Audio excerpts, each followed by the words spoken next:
Hi, this is Phil, and I'm here to tell you all about the Capes and Lunatics Patreon. Get early access to all of our interviews, including the monthly Chichester chats with writer and comic book legend DG Chichester, new episodes of classic Capes and Lunatics shows, including The Quantum Zone, This, That, or the Third, and many, many more specials, all completely uncensored. Access starts for $3 a month, full video when you pledge $5 a month. Check out the link in our show notes or go to patreon.com/capesandlunatics. Hope to see you there. Hello, this is Russell from Homes of Evil. and you're listening to Capes and Lunatics. All right, kids, having a little bit of small talk here. All right, welcome back to another episode of Marvel Tales, the show about everything Marvel Comics. I am Phil. Joining me, as always, it is The astonishing owl. nice. Justin the owl swooping back in. That's right, kids, because today we're going to be talking the astonishing Ant-Man from Marvel Premiere 47 and 48. That's right, kids, the first appearance of Scott Lang. That's right. That is funny. You look at that cover, it's like Marvel Premiere, and then even bigger than that, the astonishing Ant-Man. Is this the real Ant-Man or an imposter? Ooh, all new. Tell you what gets me 35 cents. That's right. God, Oh man, that's the I first appearance. remember that. That's the first appearance of Scott Lang. So I mean, say you bought that originally for 35 cents. I mean, your investment probably paid. Keep that good shape. It probably paid off very well. Yeah, especially over the last few years with the films, man. Yeah. If somebody kept that in good condition, they could have made a mint. Mm-hmm. Heck yeah. That's what I was talking to someone the other day. I'm just like, I remember when I started collecting, and that's when the comics. It was like, I think it was right around when they were going from 75 cents to $1. Yes, that was the same for me as well. Yeah. And it's like, do you remember that point where it's like right before they put the tax on like, I think George Bush Sr. put like there was some weird paper tax or something, but before that there was no tax on comics. It was like if they were $1, you were just paying $1. So it's like, hey, I want 3 Yes. comics. There's 3 $1 bills. Yep. Those were the good old days. Absolutely, I remember that because I used to get $5 a week for allowance. Oh, So for a while, that equated to 5 comic books a week. And that was awesome. I loved that. Like for a kid, that was fantastic. then you had that tax, and it's like, wait a minute, no, not Yeah. gonna get 4? What? And then they started. It was shortly after that they started doing the embossed covers, the foil covers. Yeah. So they started going up to $3 an issue and $4 an issue for the really big ones. So yeah, my allowance got eaten up real quick after that.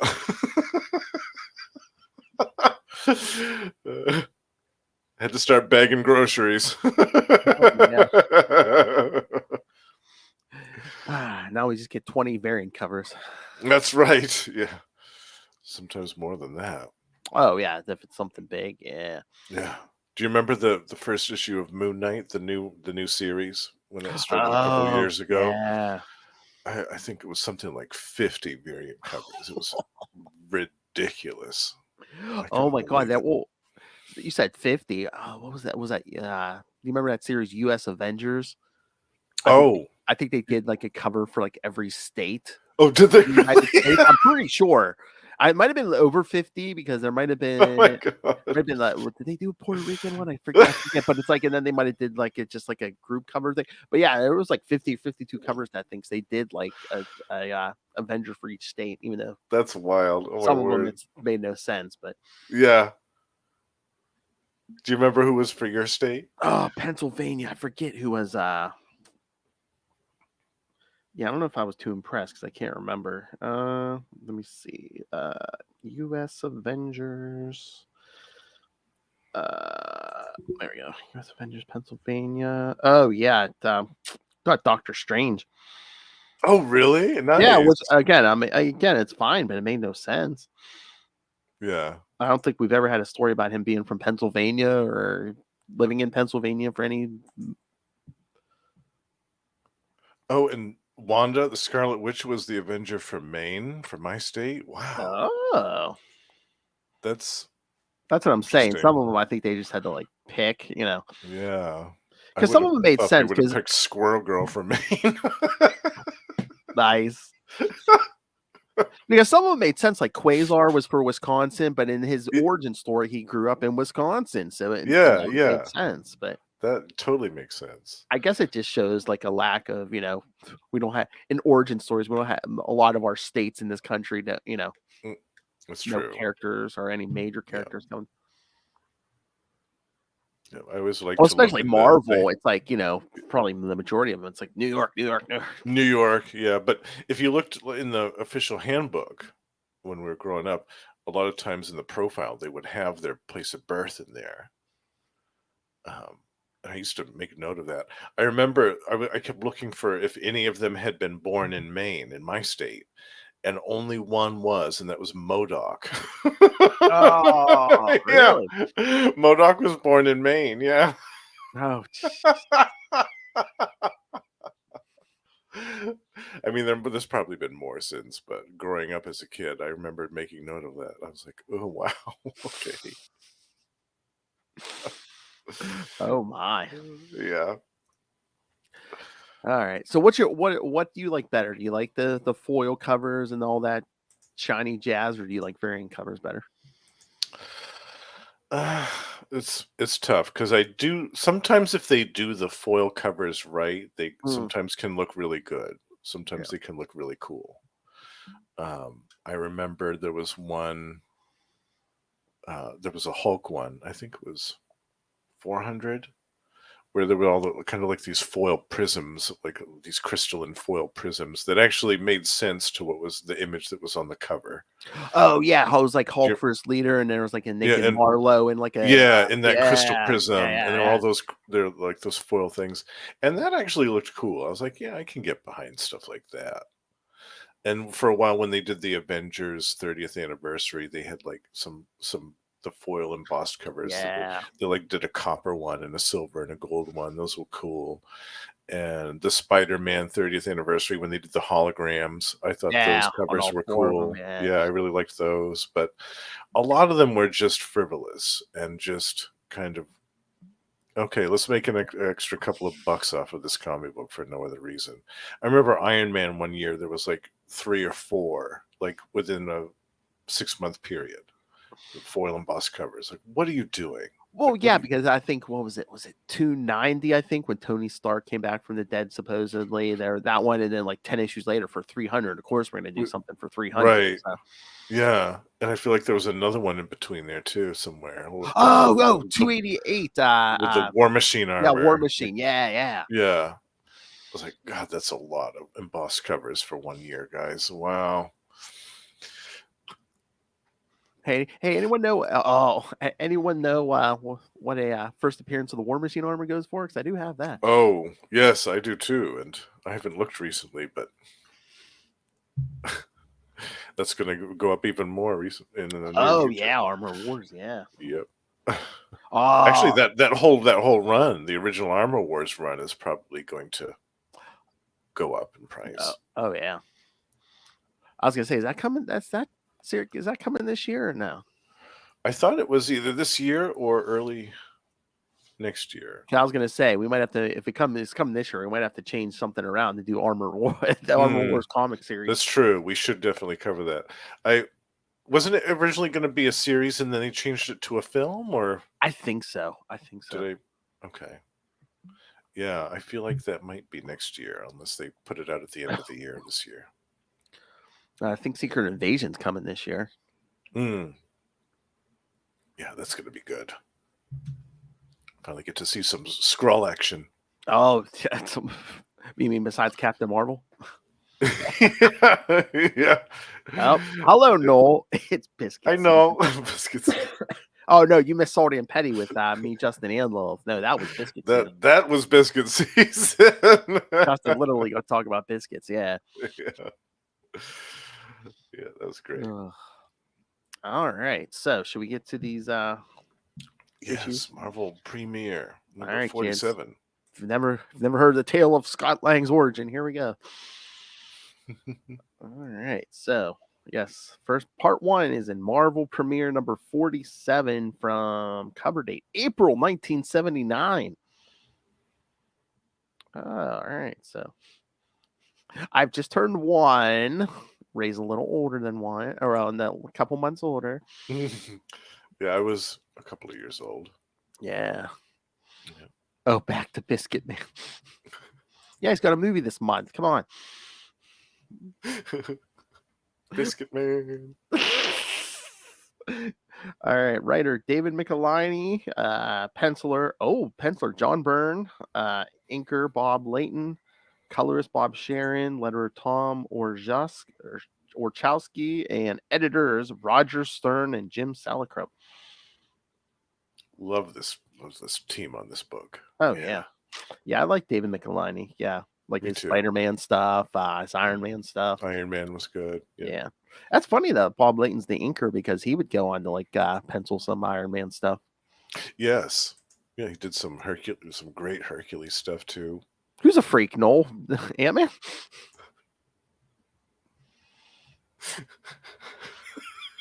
Or are you talking about Justin? Probably talking about me. He's not wrong. I am a freak. All right. Super freak. Super freak, yeah. All right. Title: To Steal an Ant-Man. As Scott, dressed as Ant-Man, fights several cross security guards. Justin knows what I mean. Oh my. Oh my. As Scott, dressed as Ant-Man, fights several Record Club 3. I just heard about that Record Club. Yeah. Yeah, we're I doing said it. I think on that Rand episode I was listening to. Yeah. So what is every episode going to be 99 cents? Harken back to the 90s.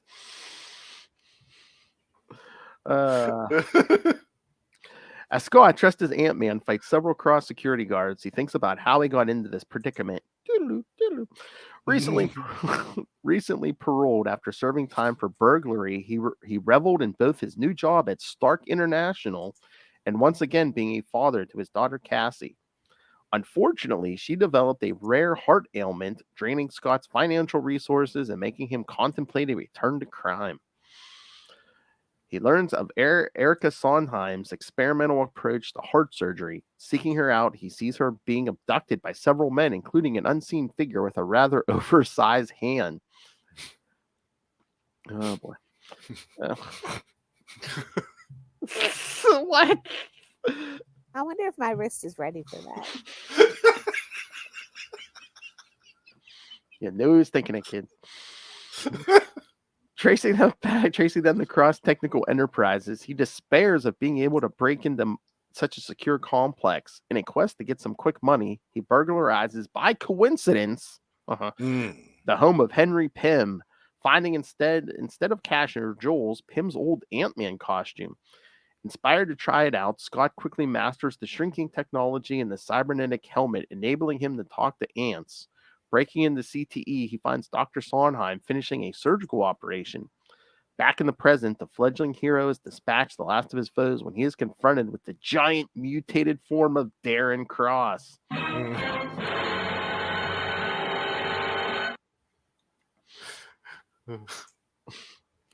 And he looked cross. Crisscross. Crisscross applesauce. Crisscross gonna make you jump. So Scott. Okay, so yeah, 1979. So I don't have the timeline down. So it says Scott Lang last appeared in Avengers 181. So did we get his first appearance and then before we got his origin story? Oh, did we? Maybe, or maybe were they just like, who's the mysterious new Ant-Man? Oh, you better check out Marvel Premiere to find out. You know, did they pull one of those? Oh wow! See, I didn't know that. I thought this was his first appearance. Yeah. Oh wow! Okay. Because it said he last appeared in Avengers 181, so maybe as Ant-Man, right? Not as Scott Lang. I wonder if he was like a supporting character. What was that Avengers? What 181? It's that one with the all of them on the cover and Gyrick saying, 7 of you will remain and the rest of you are out. That issue, Yeah, I love that because that established the 7 rule Oh, that it might have been never have strayed from since then. it might have been Scott Lang. It said something about Stark International and Scott Lang, so he might have just been Scott Lang at that point. Just Okay. some dude working at Stark. Yeah. Huh. Okay. And I'm pretty sure, yeah, of course, who wrote Avengers 181? David Michelinie. So Okay. Yeah. Well, we need a new Ant-Man. Okay. Well, I just made this character, so but this guy works for Stark. See, yeah. There we go. This issue was adapted into an episode of the animated series Avengers: Earth's Mightiest Heroes. The episode was called "To Steal an Ant-Man." Oh, it was? Oh, wow. I'm I trying to didn't know remember. that. It's been a while since as I'm thinking is wait, I think that's the one that we get our theme song from, I believe. Yeah. I Yeah. think yeah. Let me see. But I don't remember that episode. Yeah, at neither all. do I. Well, it's been so long. So yes, it is. So yes, kids. Hmm. So there was an episode of this, yes, where we get this song. Yes. So Yeah. I have the first couple of those on I think DVD, but yeah, it's been a while since I watched those. I That liked was a good I like that because that was like the last animated Avengers that was like comic accurate. Yes, me too. Because Yep. everyone after that they just went with the MCU. Yeah. Yep. And it was very accurate to the comic books, I Oh remember. yeah. Yeah, it was nice. It was nice to see that. Yeah, I missed that one. All right. So thoughts on this first one, Justin? I really like this one. This is, I think, only the second time I've read this, and yeah, I really liked it a lot. The art's great. The script is good. I like the fact that earlier in this issue, when the dudes, when Scott has his like 3 ants with him, and the dude's like washing them away with the hose, like you actually see the ants afterwards. Oh And they're yeah. all alive. They didn't just like indiscriminately kill these 3 ants like they were just nothing, you know. You get to see what actually happens to the ants afterwards. I liked that. It was a nice little touch. The thing I didn't like was the weird like plastic plexiglass shield that dropped down like when he was getting hosed with the water. That weird, it just looked kind of weird to me, that weird plexiglass shield going over his eyes and his neck and his mouth. I just thought that looked kind of strange. Oh yeah, that thing. Yeah, yeah. Like a kind of dome look. It was, yeah, it just looked weird. I was like, yeah, I don't think that Hank Pym would have designed it like that, but what have you. And I thought that that was funny too, that he breaks into Pym's place and he just finds the Ant-Man suit just indiscriminately hanging in some closet. I know. No Yeah. lock, nothing. It's just like, oh hey, Yeah. what's this? It's just hanging there with the helmet and the suit and the whole thing. And then he's even thinking, he's like, I didn't make the connection before. Oh yeah, hey, Hank Pym, Ant-Man, yeah. Yeah, that's right. Because Well, I it's mean, like- in his defense, he did have a lot of pseudonyms, so That's true. That's true. it's hard to keep them all straight. Who am I going to be this week? Yeah, I thought that gave me a good chuckle when I was rereading this. I was like, "Oh yeah, there it is. It's hanging right in the closet." It's like, oh, I wonder if he looked in the other closet if he'd see the Goliath outfit or the Giant Man one. Be like the Batcave with all those glass cases. Oh. God, could you imagine if the Wasp had that? Oh. God, she'd have a whole museum wing just full of her costume gallery. Be like the size of a shopping mall, just like all the cases, all these Janet Van Dyne costumes. That'd be hilarious. A whole museum, just Hank Pym and Janet Van Dyne memorabilia. Through the years. Hank and Janet through the years. It's Oh, just like 1979. We won't talk about that. that's again, you get a little case. Oh, here was 2 seconds. Hawkeye was Goliath. Yes. Oh, and there's the female Yellowjacket for good measure. Oh yeah, and let's not forget Black Goliath. Oh yes, Black Goliath. Remember, also a 70s trope, kids. Remember, just in case you didn't know if a character was black, we put black in front of their name. Black Goliath. Yeah. Black Giant size man Panther. thing. Yes. I mean, I am shocked that we didn't get Black Luke Cage. Black Power Man. Exactly. Yeah. That has to be one of the stupidest tropes in comics back. It's just like, Yeah. yeah, we know the character's black, okay? I'm glad that they've slowly been kind of phasing those out. Yeah. Those old ones, they've just kind of been like, yeah, we're not gonna do that anymore. Yeah, It's they're the not one that, yeah, it's not the black talent anymore. It's just the talent, okay? Yeah. exactly. I mean, at least, you could get away with a Black Panther because his suit was black. Right. Yeah. And it made sense to the theme of because of the actual cat, Exactly. the Black Yeah. Panther cat. Yeah. Yeah. But like Black Lightning, like what? What?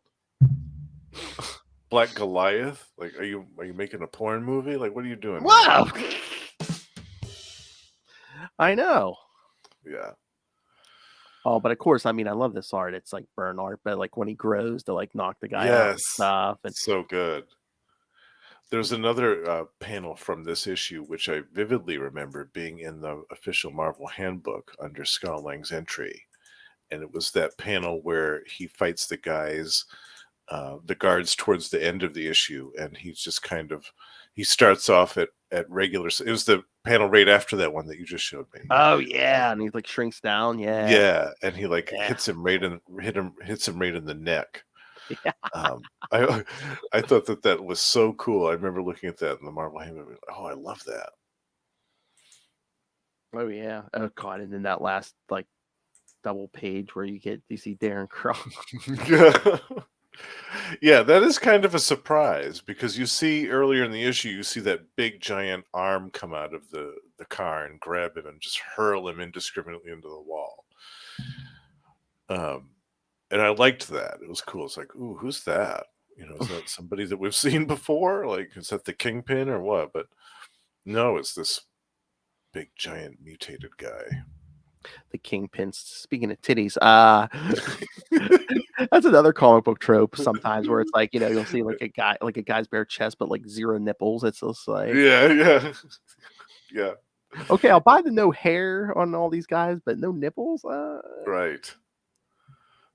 I love too how these giant guys fit in the back of these vehicles, these regular vehicles, like Wilson Fisk and this dude, Cross.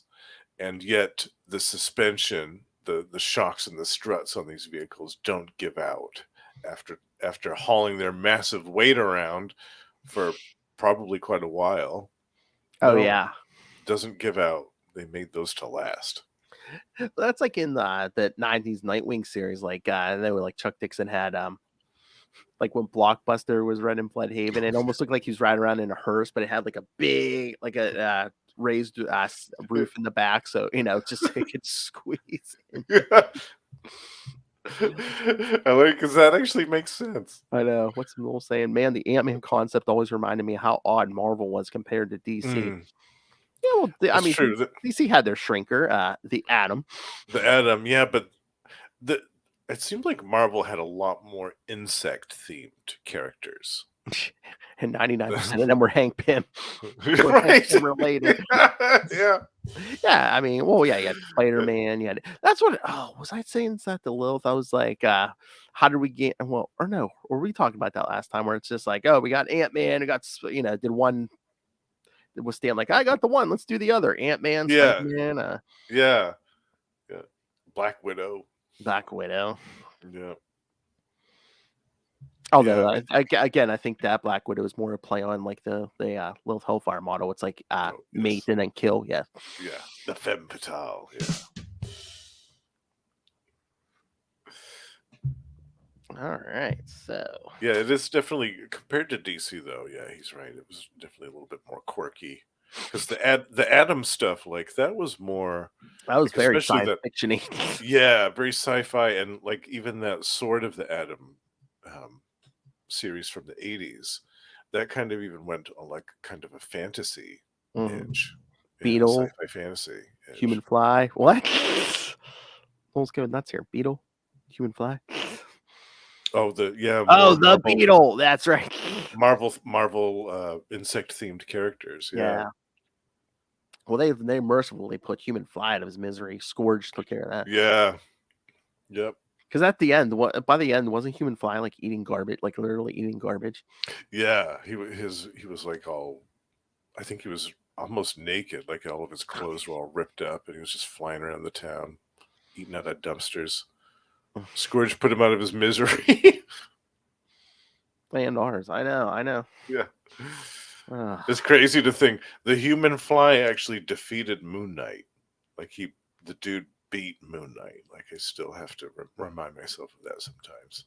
Not only did he beat Moon Knight, but he like fractured his spinal column. What the F?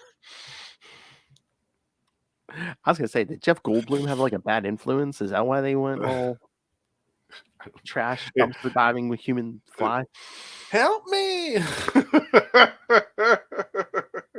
Help me! Because again, I mean, they brought back a lot of, for God's sakes, I mean, they brought back Eternity Century after Scourge. Oh, yeah, I don't think they brought back the human fly. Turner D Century.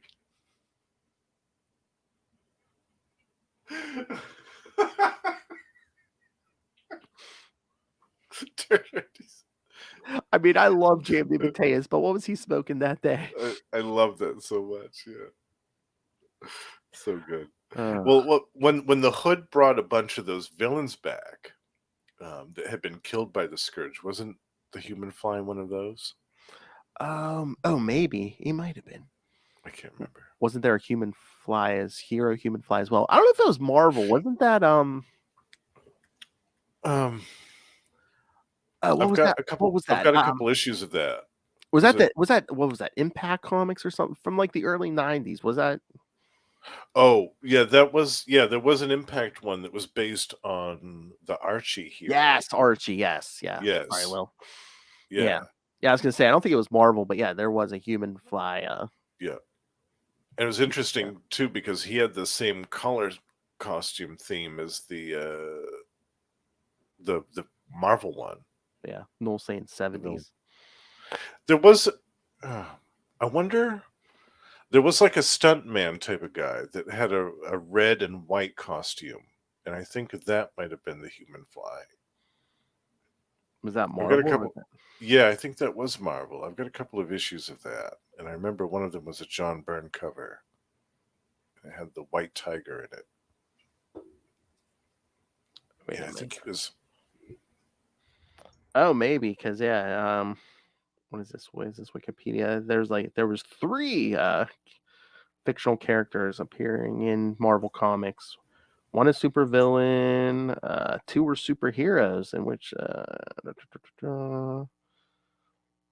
so. Oh, there he is. Yeah.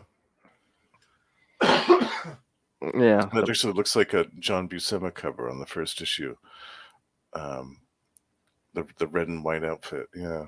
Oh, here we go, Noel. The superhero version of Human Fly started in Marvel Comics, The Human Fly 1 through 19, September 1977 through March 1979. And I have number 9 of that, which has White Tiger and Copperhead in it. John Byrne cover. Yeah, I mean it's not often I can say this, but yeah, it's a Marvel comic I never read. Oh yeah. Maybe that will be on the Lost Library of Legends one day. Oh, nice. Mind like a trap, that Justin. Yeah. Yeah, bear trap.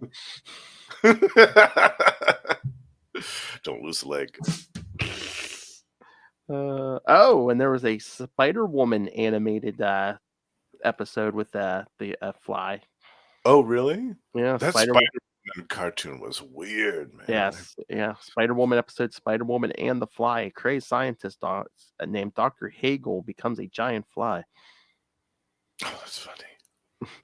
The Fly found out her secret identity, but when he got turned back to normal, he forgot. Of course. Yeah. This old school cartoon. Yeah, that Spider-Woman was so weird. I watched that on Disney Plus not too long ago. I was like, wow, this is so weird. This is so out there. Yeah, I think Ray and Sarah have talked about it. I don't know if I ever watched that, but they're like, yeah, it's just like, yeah, anything goes. It's just like. Pretty much, yeah. So, yes, there have been many human flies.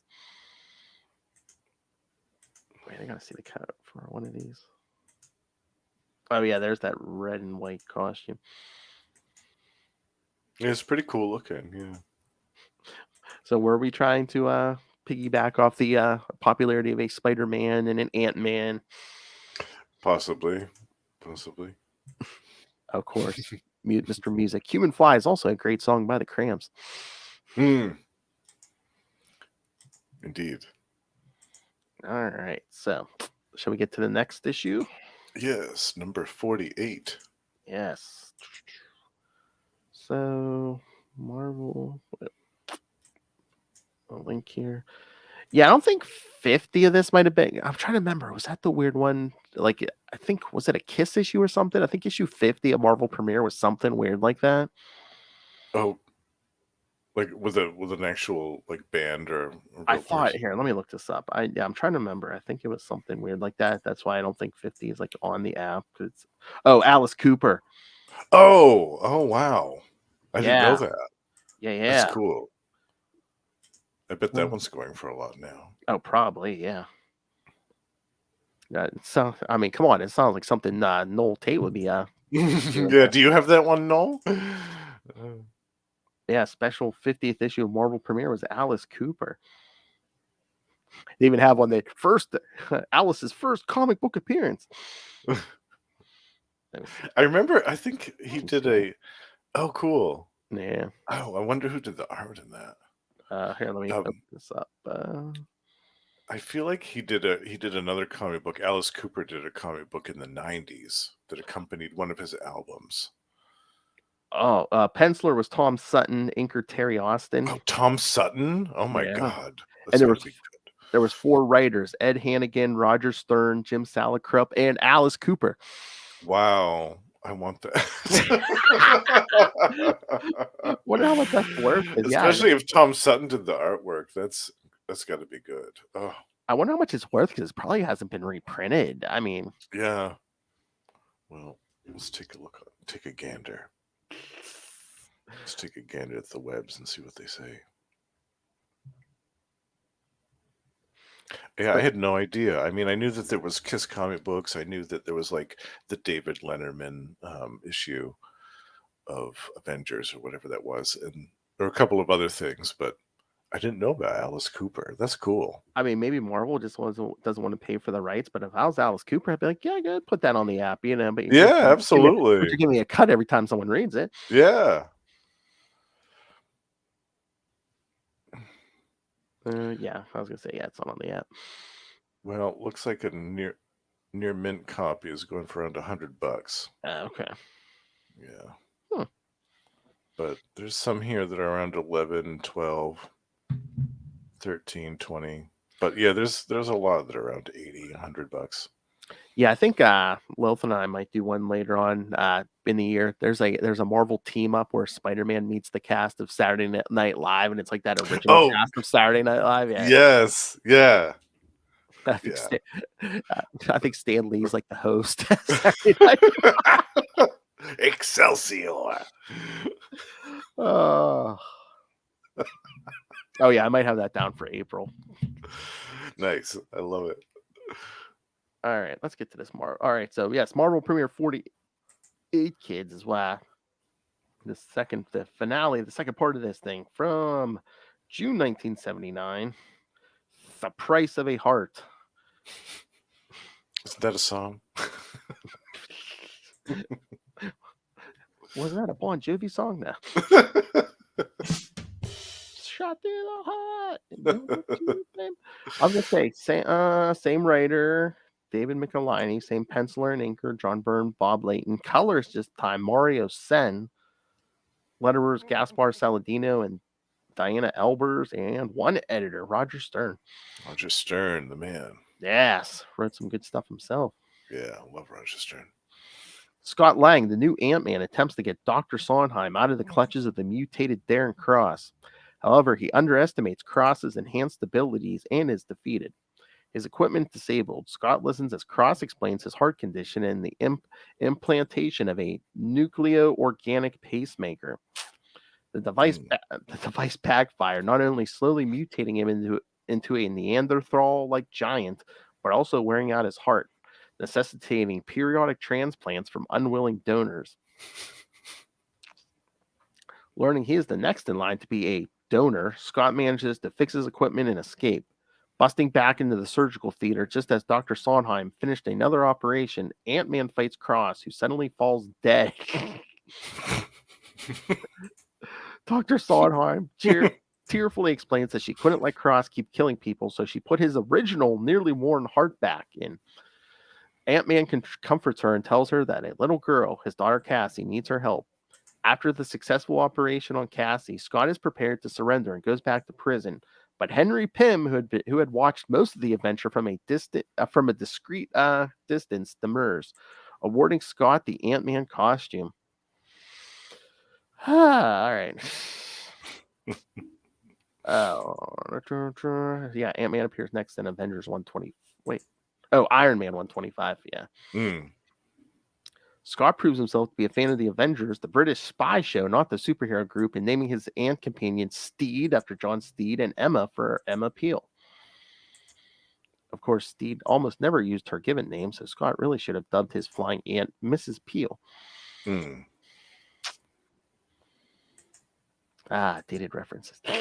Yeah, gotta love it. But then you find that weird at the end where like Hank Pym was just like, I don't know, maybe I can maybe buy not helping out, but at the end it's just like, oh hey guy I know nothing about. Yeah, you can keep the Ant-Man costume. Yeah, I know nothing about you. Like, you broke into my place and stole this out of my closet, but no big deal. Like, I followed you around for a while. I spied on you, and then I got zapped by a little laser that I forgot to mention that in the last issue, that when he was skulking around in that little air shaft, and there was that little laser in there, and he explained it away as being that, oh, that must be for if lab animals escape through the air shaft, that they can stun the escaping lab animals. And I was like, what?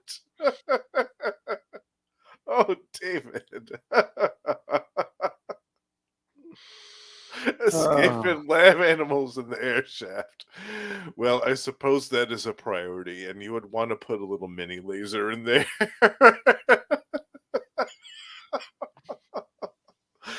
Yeah, actually, in hindsight, that did give me the biggest chuckle out of these two issues, that little mini laser in the air shaft. I know, is that where Pym said that's why he didn't jump in right away because like he got Yeah. zapped because that first While he was following Scott around, he got zapped by it. Oh god, it's good. Yeah. But I mean, again, it's really quick. It's like the last 2 pages. But I mean, maybe Pym like did his homework on Scott. 'Cause he's like, okay, he works for Tony Stark. Tony Stark can keep an eye on him. Mm-hmm.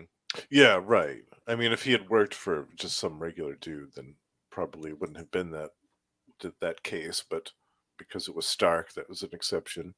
You know, Yeah, that that if makes he tries sense. to become a super villain, you know, maybe Iron Man can smack him around. Yeah, okay. Yeah, yeah, yeah. Keep him in line. Man, Yeah, I liked seeing Yellowjacket too. It was cool. I know. I We mean, don't the see art's a lot great, of but him. man, those giant shoulder thing, you know, those wings or whatever they're supposed to be on his shoulders are. They're large and in charge. Yeah. You can have no peripheral vision in that thing. Yeah. Did those improve his flight or something? His aerodynamics? Maybe I can't see how. I thought if anything that would have hampered his flight. At least the vision. In this issue too, they used another few images for. I remember Scott Lang's entry in the official handbook. There was the panel where those 2 guards are looking for him in the cell, and he suddenly grows up and knocks them both out at the same time. And then another panel where Cross is trying to crush him when he's reverts to small size, and you can see this big hand trying to grasp him. I remember that was in the handbook too. Well, so they really mined this these 2 issues for the Marvel Handbook images for Scott. Well, yeah, it doesn't hurt when your first appearance is drawn by John Byrne. That's true. That's true. But yeah, I thought it was funny. Like he sends the ants to get his shrink gas after Cross takes it off him, and it takes him like almost all night to bring that shrink gas to him. Those poor little ants working their butts off. It probably would have been easier to like, hey, get in there and short out that lock and unlock this door or something. Yeah. Yeah. Pull on some wires or something with your little mandibles. I love too when in the beginning of the issue when Cross knocks him out and he takes the little tweezers and then he takes that little tiny like dental pick and it's the device on Scott's belt to make him grow to big size. I don't know why, but something about that really tickled me. Just that whole that whole scene. And the whole Darren Cross thing is just, again, he's the villain because it's just like, the doctor told him he would have been completely fine with no transplants or anything, but it's like he just had to slow down and retire, and he's like, no, F that. So he got that experimental treatment, which brought on his condition and the need for more hearts. But it's just like, again, greed, kids. He was rich enough. He could have just retired and lived a good life. That's true. He could have gone out on top. Instead, he had to have it all. And that scene where he's all choking and grasping onto his chest. Mr. Cross, you cancel my appointments, Miss Brown. Yeah, like we've seen so many of those panels in these origin stories of villains where they were these really rich, successful businessmen that just worked themselves to death, and they all had like dropped of heart attacks and strokes just in the office because they were just working themselves to death and had to come up with some experimental thing to bring themselves back from the cusp of death because they worked themselves almost into the grave. That was a great little origin story trope of the 70s and 80s and a lot of Marvel. I noticed these frustrated rich tycoon businessmen working themselves into the hospital. And again, there's not one employee of Cross's with a conscience who's like, oh, hey, he keeps a room of homeless people who all of a sudden just disappear at a time. Yeah, nothing shady about that. Yeah, nothing. He takes their hearts, and then we're disposing of bodies. I mean, we're gonna prove must be an incinerator or something. But it's just they can't see the big gaping holes in these people's chests when they're getting rid of the bodies.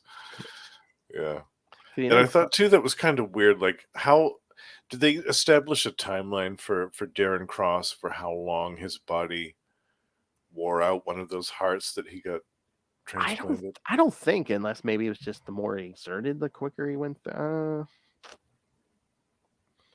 Because it seemed like to me that wasn't very practical. Like eventually somebody would start to realize, like, well, we just had 50 homeless men disappear like in the last month in this one area, like around this warehouse. Yeah. I mean, this isn't like a long-term plan. Yeah. He didn't really think this through very well, Mr. Darren Cross. Again, he was the rich guy. Thought, That's right. The world was his plaything, I guess. He had business sense, but not a lot of common sense. Not a lot of common sense. And I think this is his only appearance this story, right? I'm pretty sure. Well, yeah, I'm pretty sure. Again, I was gonna say he dropped dead, but that don't mean nothing in comics. But I'm pretty sure. Yeah, they could have brought him back. Yeah. Or his experimental procedure could have been used by somebody else. I mean, it made sense that the doctor wanted to put his heart back in, but it's like that's so funny. They're fighting, and all of a sudden he just drops dead. Yeah. Oh well, that escalated quickly. Exactly. Yeah. Oops. Well, I guess that fight is over. Because yes, this Dr. Sondheim also would appear later on in Iron Man. So. Oh, okay. Also written by. Yeah, and I think even after him too, because it's like when Tony Stark was having trouble, like health troubles, they brought Dr. Sondheim. Yeah. Maybe was it after he got shot? I think it was when he got shot, and then I think it was when he had that Oh, what was it? The Mars Brothers. Oh, when he had the chip put in his back, I guess, to fix his spine or whatever. Yes, Yeah, I then remember it's that. funny. Yeah, right. Yeah. And that was when he had kind of like that weird cybernetic mesh suit, right? Yes. He could only Yes. walk around when he was wearing that or something like Mhm, that. Yeah, mhm. yeah, Another rich guy supposedly killing him. that's right. I remember that was a shock, actually, that Iron Man issue, right at the end when that crazy woman broke into his apartment and shot Oh him. yeah, that was the end of the And issue. Yeah, yeah. yeah, I was, wow. Yeah, that was good And then the stuff. next issue was just like that, like a newspaper headline. It's like Tony Stark's been shot. Yeah, yeah. Yeah, that was wild. I love that. Good times in Iron Man. Mm-hmm. Oh yeah. The '90s kids. Yeah, the 90s were wild. That's like early '90s, wasn't it? It's like late '80s or early '90s. Yeah, I think that was early 90s, if I remember right. Oh, I'm trying to think what else. Again, I mean, there wasn't a ton in this, but I mean, it's a good story. But Yeah, it is a good story, and it's a good introduction to Scott Lang as Ant-Man, yes, even though it is kind of silly that how he acquired the costume is kind of silly if you look at it. yeah, Pim But just gave the suit. Yeah, yeah. But it's still cool. And at that time, like, how long had it been since Hank Pym had been Ant-Man? oh, well, I think he had gotten rid of it for a while, but remember he did put it on when he went in to fix the Vision. What was that like? What was that during like the middle of the Kree Skrull War? Oh, yes. So I don't That's remember right. That's put it right. on after that, but And that was a few years before this. yeah. But regularly, it had been a while since he Oh had been yeah, yeah. Ant-Man. Yeah, it had been over a decade, I think, at least. So it was time for a new Ant-Man, I think. I think the time was right in 1979 when this came out. I mean, regularly, like issue to issue, it had it been. I mean, I think pretty early on in Avengers, he switched from Ant-Man to Giant Man pretty quick, didn't he? Yeah, I think you're right. Yeah, and then it wasn't shortly long after that. It was Goliath. Yeah. Yeah. I think by issue like, I don't know, was it even issue 2? But I was gonna say by 3 or 4, he was Giant Man already. I think Yeah. isn't he the one reaches out of the sub and pulls Captain America out of Yeah. the Yeah. In that big red costume with the blue gloves. Yeah. Here, I'm just gonna open the hatch on the submarine. No water's gonna come in, just Captain America. What could go wrong? The 60s. Oh my god, that's like Charlie and I reading a Thor story and oh, what was it? Wasn't the destroyer? It was some kind of monster or something, and like Thor froze it and like shipped it to the North Pole or something. Oh, really? And it was like he was like, "Oh, never to menace anyone again." And I was just like, "Yeah, ask Steve. Yeah, that's not true. Ask Steve Rogers." That was another comic book trope, just like getting rid.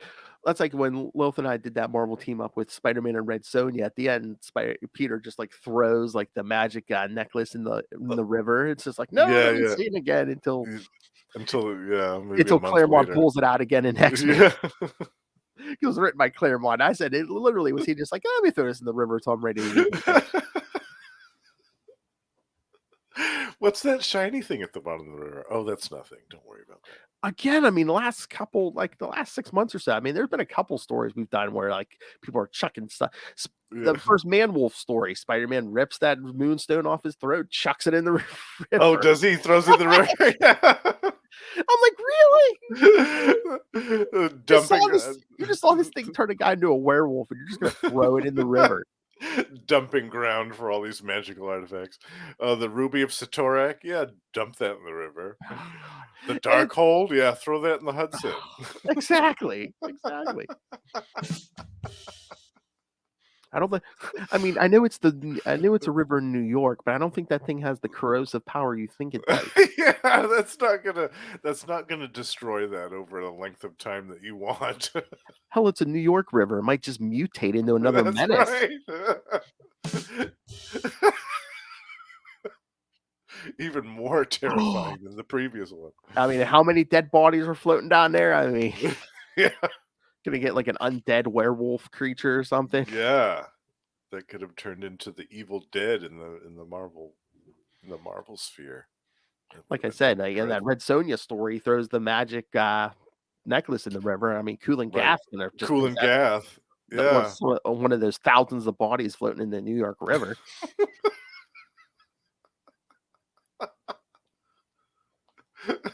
Oh, yes, that was such a trope. It's just like, yeah, just throw it in the river or freeze it. We'll never see it again. Yeah, freeze it. Yeah.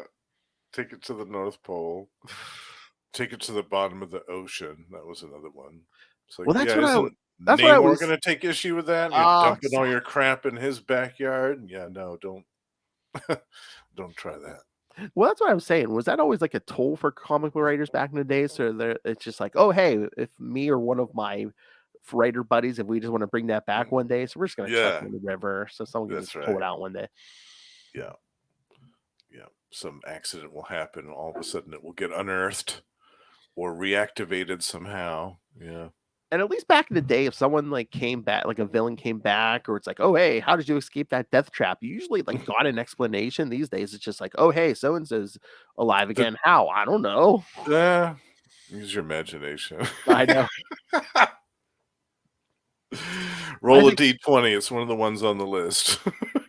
I forget what story it was. I think there was some Spider-Man story where someone was like, well, how did so-and-so come back? And it was just like, oh, Dan Slott explained it on his Twitter or something. Oh, really? Yeah. I'm like, okay. Okay.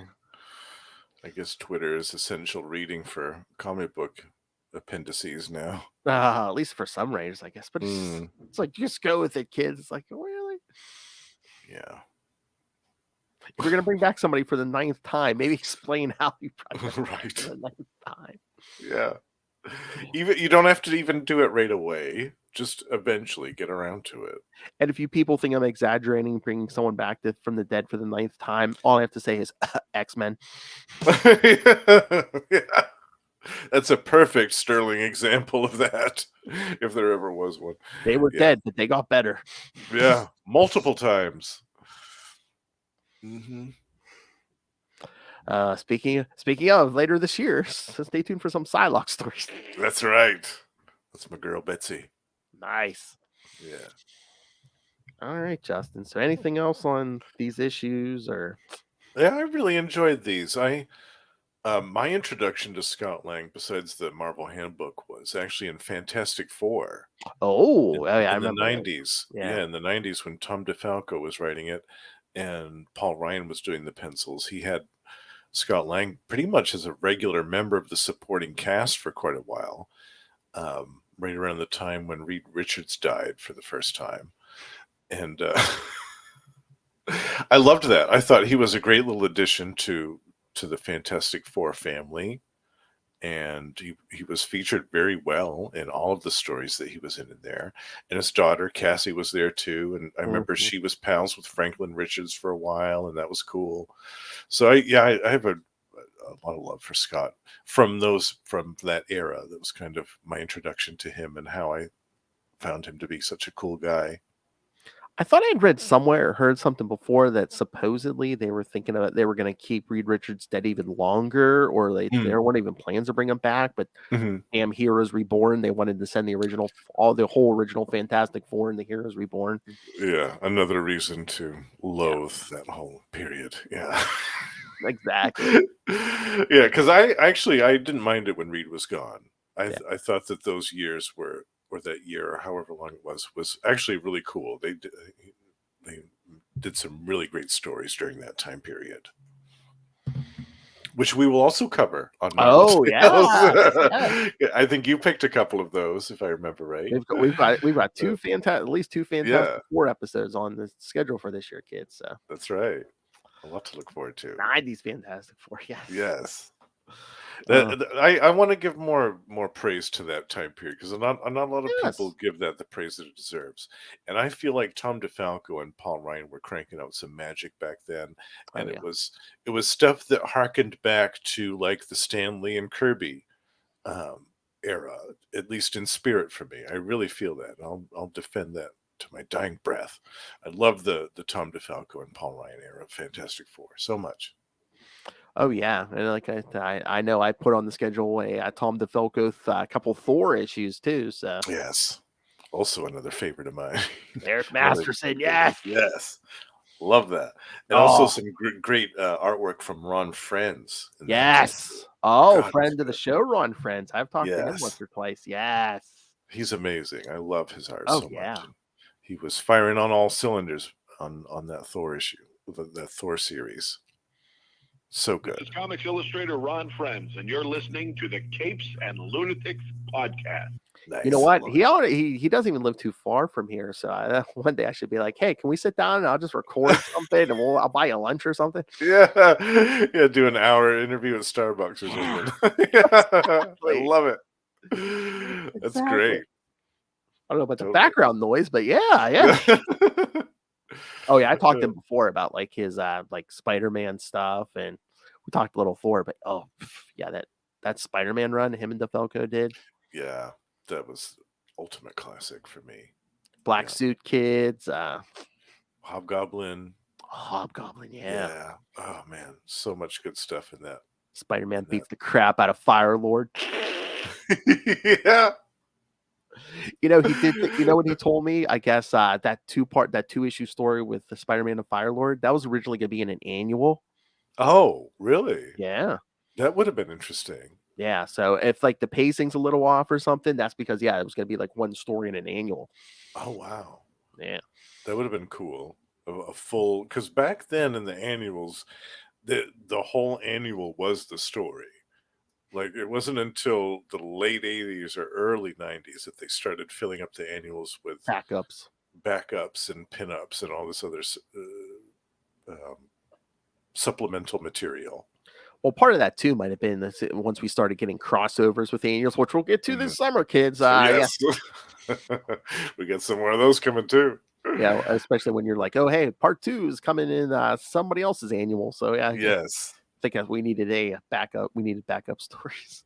Yeah, to link them all together and bridge them all. Exactly. I remember Atlantis Attacks, like the last backup, and all of them was like that history of the Serpent Crown. It'd be like, the Serpent Crown. Yeah. Like, it'd be like Serpent Crown Part 12 or something. Yeah. If I remember, Mark Bagley did the artwork on those. Oh, the Serpent Crown. Yes. Backups. I I those. love Yeah. Mark Bagley art. Yes. Yeah. Good stuff. All right. So, all right, kids. So yes, let's get out of here. Next time, of course, to finish out February, we're going to be we've done the Ant-Mans, we've done the Wasp. Now we're going to get the Kang. Quantumania continues on Marvel Tales. It will conclude, yes.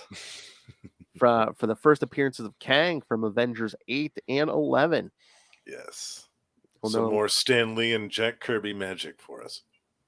You'll know number 11 by the giant Spider-Man robot on the cover. Actually, was that Kirby? Or was that Heck? Oh, I'm trying to remember now. Maybe it was. I thought Kirby was on him unless he just did some of them. But it's been a while since I've read those. Oh yeah, me too. Yeah. Okay. I mean, I know it's the nature of comics, but I'm just like thinking about it. It's like, shouldn't Kang have defeated everybody already? It's just like, yeah.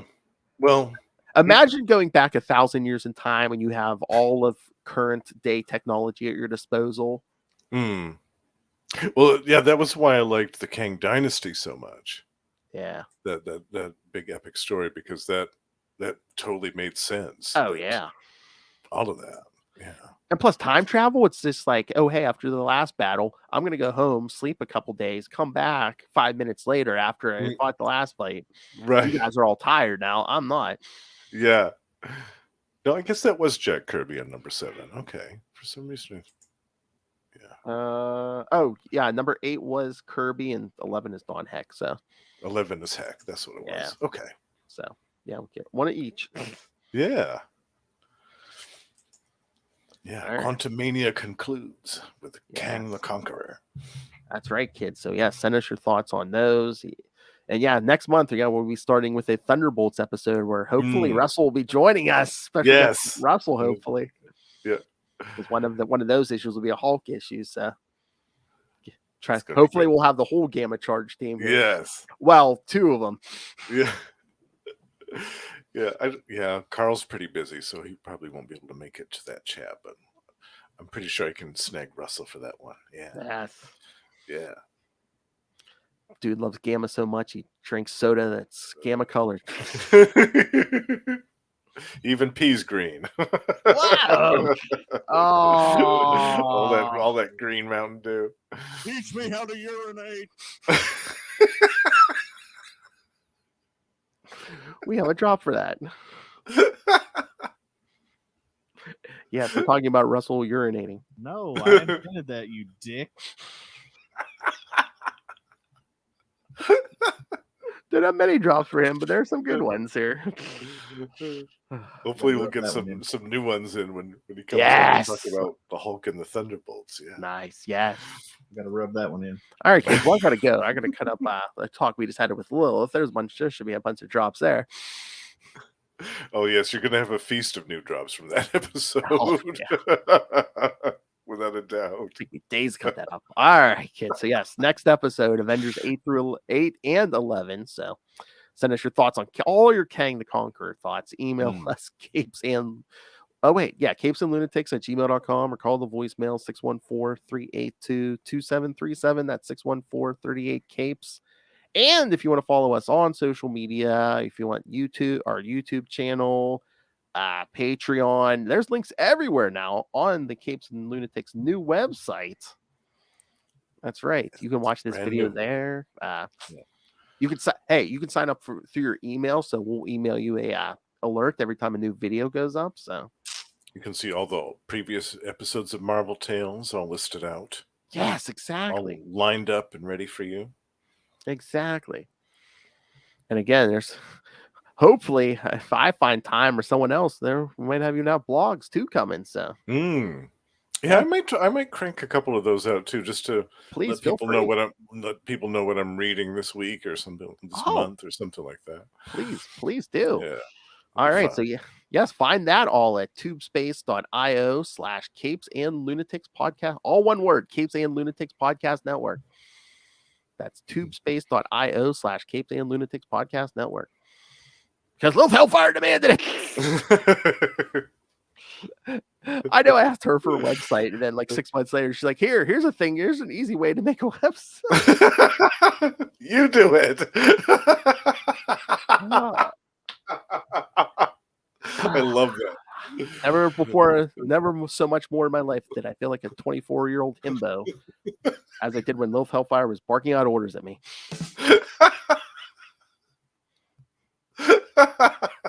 Oh, so that's what this feels like. Get your head out of your butt, buddy. All right, kids. So send all the thoughts on the Kang stuff. Yes, please. Yeah, check out our website, and again, please subscribe to the page. Exactly. Subscribe to the Patreon, just like our friend Justin here. Join me in the Patreon Elite, and you get all the perks, including the Chai Chester chats. Yes, and a bunch of great specials coming up this year. Yes, I love the this, that, or the other. That's fantastic. And again, please subscribe to the YouTube channel because it's completely free, and let's get Lil Hellfire those numbers. That's You right. could be a young himbo also. Yes, please hit the subscribe button on YouTube. All right. Yes, we want to get up to 369 this year. Yes, or beyond, please. Or beyond. We said it would be a magic number. Will be like 669 or 699. Yes. Yeah. All right. So, Justin, yes, you're here every week on Marvel Tales. You're once a month on We Are the Night, the Batman podcast. On Capes and Lunatic Sidekicks, but also you do even more podcasts. Where can people find you? Every month I do 3 other shows with my pals Russell and Carl. We co-host Gamma Charge, the strongest podcast there is, where we talk about everything to do with the Hulk and She-Hulk related goodness. And also, Russell and I co-host Tomes of Evil, a comic book supervillain podcast. We will have new episodes out in February about both Kang and MODOK. And we also co-host with our good pal, the High Priest of Khonshu himself, Ray, Predator and Prey, a Yocha podcast where we talk about everything to do with the Predator comics, action figures, video games, movies, and much more. And the Lost Library of Legends, my solo project, possibly be coming out as early as March 2023. Scream at!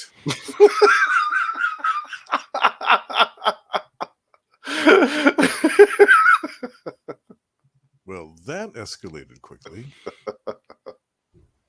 Well, My favorite biscuit. Yes, and also just watch my guest appearance on Salty. and oh Petty. yes, episode 7 of Salty and Petty. Yes. And that's coming in February as well, where Lilith and Phil and I talk about our 10 favorite biscuits and croissants in Hollywood. If you hear that on the podcast, it should have gone up this week. Yes, because Salty and Petty and Marvel Tales started at the same time. So if this is episode 7, yes, Salty and Petty episode 7. So We had a blast. Yeah. oh yeah, definitely a good time. Long episode, kids, but it's worth it. Yes. Yes. Definitely. All right. So again, thank you, kids, for joining us. Again, next time is going to be Kang, kids. Avengers 8 and 11. Yeah, this ain't no Ramatut. This ain't no Immortus. This is Kang. The original. That's right. All right, and more. Oh, March. So we don't slow down in March, kids. Thunderbolts, X-Men.